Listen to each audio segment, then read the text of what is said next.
The best villain speech in anime slash manga is not Doflamingo's speech, it's not Madara's speech, it's not Pain's speech. Those are all actually like super overrated and basic. It's actually Valentine's napkin speech. Doflamingo's Marineford speech is like basically him saying the winners write the history book, which is a very obvious, like been said a million times observation. I don't know why people hype that speech up so much, like he said anything that was remotely new or interesting. Like, it was a cool speech, but it wasn't like this mind-blowing thing for him to say. Madara and Pain's speeches I like feel really similar about. I feel like the cycle of hatred, low key. I'm gonna make another video about that. The cycle of hatred theme was like very silly actually.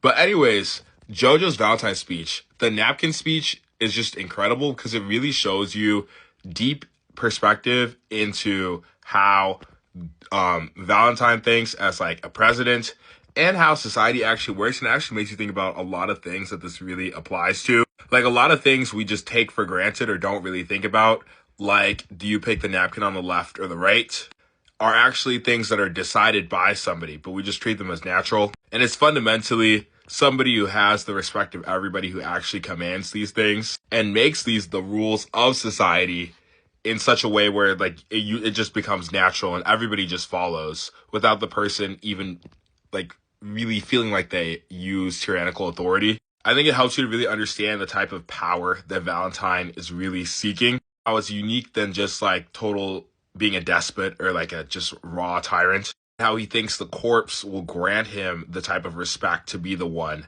to take the napkin. And how he ultimately loses the respect at the end, spoiler alert, when he like fails Johnny's test and proves himself to not be a respectable person.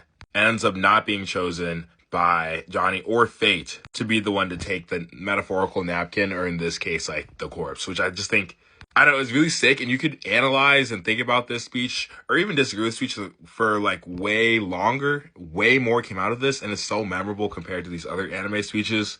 And I'm praying once it gets animated, people will really see how deep Part 7 actually is and got.